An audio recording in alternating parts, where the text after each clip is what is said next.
You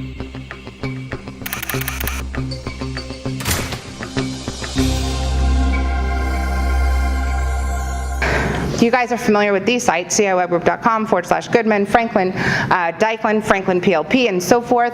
All of these now have a 12-step roadmap on it where you can click on step 1 and it will take you over to HVAC marketing websites, which is yours.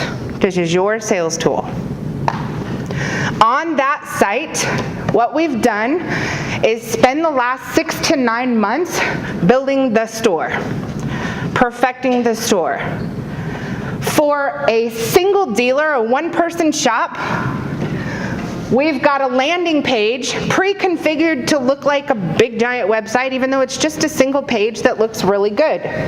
The dealer can get into that for $500. So the day they start their business, $500, they pay $50 a month for support and backups and maintenance and so forth. But for $500, they look good. They look professional. They don't look scary like a DIY project online. Your small dealers who just start their business, they're hoofing it. They're building their business by contacting friends and family and church and going to B&I groups and networking groups and chamber meetings, and they're doing what small business owners do to grow their business, hopefully. Calling friends.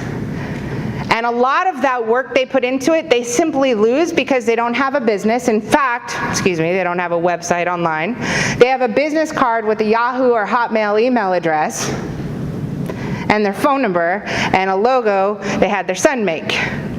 So, what we want to do is out of the gate, the one-person shop, I want them to start professional. A professional logo designed, a landing page that professionally represents your business. Let's get you an email that actually is at a domain name so that looks professional, and let's put your best foot forward right out of the gate. Next, we built a full marketing site.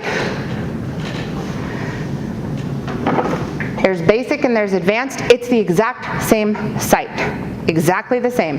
The only difference is if you're dealing with a dealer that already has a website with a whole bunch of content on there, we're going to have a lot more work to transfer all of that content because we don't want them to lose anything they already have. They might have a bad engine, but the content on their site, those products and services are legit, so we want to keep those and bring them over to a good engine, a good store, a new website. So the difference in between these is nothing other than what are they coming to the table with.